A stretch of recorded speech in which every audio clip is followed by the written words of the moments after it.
नमस्कार। अब आप मुख्य समाचार सुनिए। महाराष्ट्र के सोलापुर में एक फैक्ट्री में लगी आग। एक ही परिवार के 4 लोगों समेत 8 लोगों की मौत। पाकिस्तान में मारा गया लश्कर का टॉप कमांडर सैफुल्ला भारत में हुए 3 बड़े हमलों का था मास्टरमाइंड।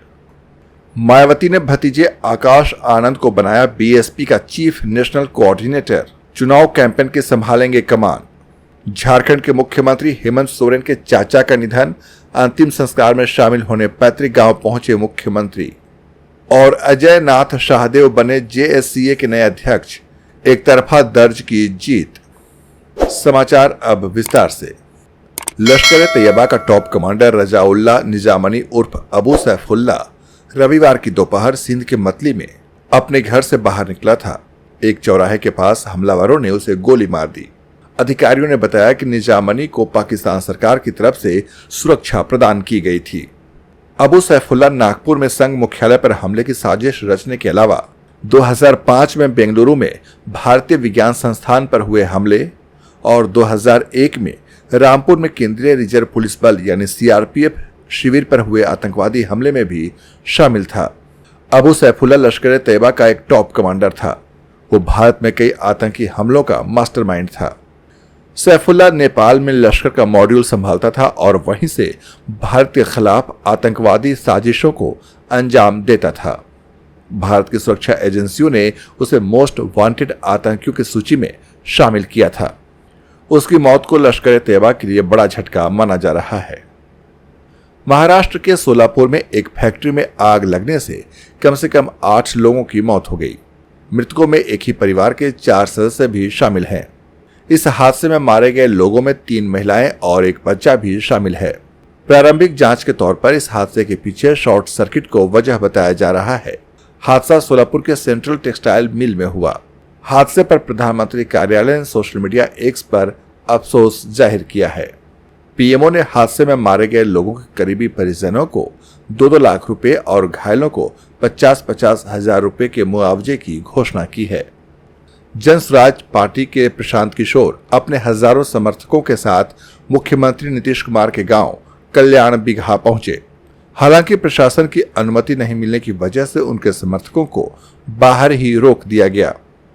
इसे लेकर काफी देर तक पीके और प्रशासनिक अधिकारियों के बीच तीखी बहसबाजी भी देखने को मिली। प्रशांत किशोर सीएम के गांव कल्याण बिगहा में दलित परिवारों की स्थिति का जायजा लेने जा रहे थे, लेकिन पुलिस बल ने उन्हें रोक दिया। हालांकि बाद में प्रशासन की अनुमति के बाद वो अपने 3 साथियों के साथ गांव के अंदर दाखिल हुए। रविवार को पूर्व केंद्रीय मंत्री आरसीपी सिंह प्रशांत किशोर की जनसुराज पार्टी में शामिल हो गए। आरसीपी सिंह ने अपनी आप सबकी आवाज पार्टी का विलय जनसुराज पार्टी में करने की भी घोषणा की। आरसीपी सिंह ने नवंबर 2024 में अपनी खुद की पार्टी बनाई थी। वहीं इस मौके पर जनसुराज के संस्थापक प्रशांत किशोर ने कहा, आरसीपी जी हमारे बड़े भाई जैसे हैं। वो बिहार में सामाजिक और राजनीति की समझ रखने वाले सबसे बेहतर लोगों में से एक हैं। उनकी भूमिका इस व्यवस्था को बनाने वाले और इसका नेतृत्व करने वाले की होगी। वहीं इस बारे में तेजस्वी यादव ने कहा कि दोनों जेडीयू में थे, एक राष्ट्रीय उपाध्यक्ष और एक राष्ट्रीय अध्यक्ष थे। ये कौन करा रहा है और कैसे हो रहा है, ये बिहार की जनता जानती है कि किसके इशारे पर यह सब हो रहा है। बहुजन समाजवादी पार्टी की अध्यक्ष मायावती ने अपने भतीजे आकाश आनंद को पार्टी का मुख्य नेशनल कोऑर्डिनेटर बनाया है। रविवार को हुई ऑल इंडिया मीटिंग में इस बारे में फैसला लिया गया। इस मीटिंग में हुई बातचीत और फैसलों को लेकर पार्टी ने एक प्रेस विज्ञप्ति जारी की। बहुजन समाजवादी पार्टी ने दावा किया है कि वो बिहार विधानसभा चुनाव अकेले अपने बलबूते पर लड़ेगी। झारखंड के मुख्यमंत्री हेमंत सोरेन के चाचा जगदीश सोरेन का शनिवार को निधन हो गया। जगदीश सोरेन राज्यसभा सांसद और झारखंड के पूर्व मुख्यमंत्री शिबू सोरेन के चचेरे भाई थे। चाचा के निधन की खबर मिलने के बाद मुख्यमंत्री हेमंत सोरेन अपनी मां रूपी सोरेन और पत्नी कल्पना सोरेन के साथ अपने पैतृक गांव नेमरा पहुंचे। भारतीय किसान यूनियन के राष्ट्रीय प्रवक्ता राकेश टिकैत का सिर कलम करने वाले को 5 लाख रुपए देने का ऐलान किया गया है। ये ऐलान भारतीय किसान यूनियन अटल के राष्ट्रीय अध्यक्ष अमित चौधरी ने खुद एक वीडियो के जरिए किया। वीडियो में टिकैत को देशद्रोही, आतंकवादी और अपशब्द भी कहे गए हैं।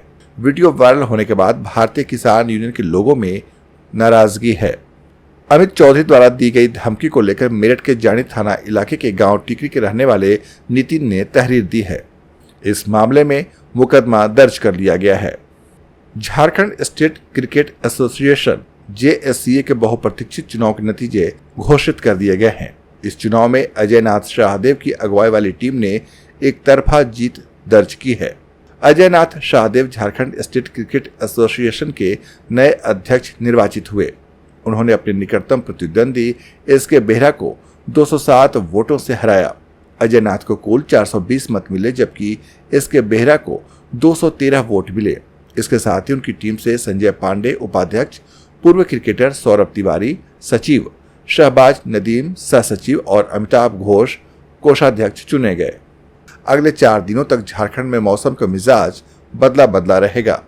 शनिवार को रांची, देवघर, गोड्डा, बोकारो सहित कई जिलों में हल्के से मध्यम दर्जे की बारिश की वजह से उच्चतम तापमान में कमी देखी गई। 18 मई से लेकर 21 मई तक राज्य के कई जिलों में बादल गरजने, तेज हवा के झोंके, वज्रपात के साथ हल्के से मध्यम दर्जे की बारिश की संभावना है। वहीं रविवार को भी चतरा, हजारीबाग समेत कई इलाकों में बारिश हुई। तेज आंधी के साथ बारिश ने लोगों को गर्मी से राहत दी। मौसम केंद्र रांची के निदेशक अभिषेक आनंद ने बताया कि शनिवार से मौसम में बदलाव होने की संभावना पहले से ही व्यक्त की जा रही थी। 21 मई तक राज्य के कई हिस्सों में हल्की से मध्यम बारिश होने की संभावना बनी हुई है। समाचार समाप्त हुए। नमस्कार। अगर आपको हमारा वीडियो पसंद आया हो तो हमारे यूट्यूब चैनल को सब्सक्राइब करें, वीडियो को लाइक करें, शेयर करें और कमेंट जरूर करें। मिलते हैं अगले वीडियो में, तब तक के लिए नमस्कार।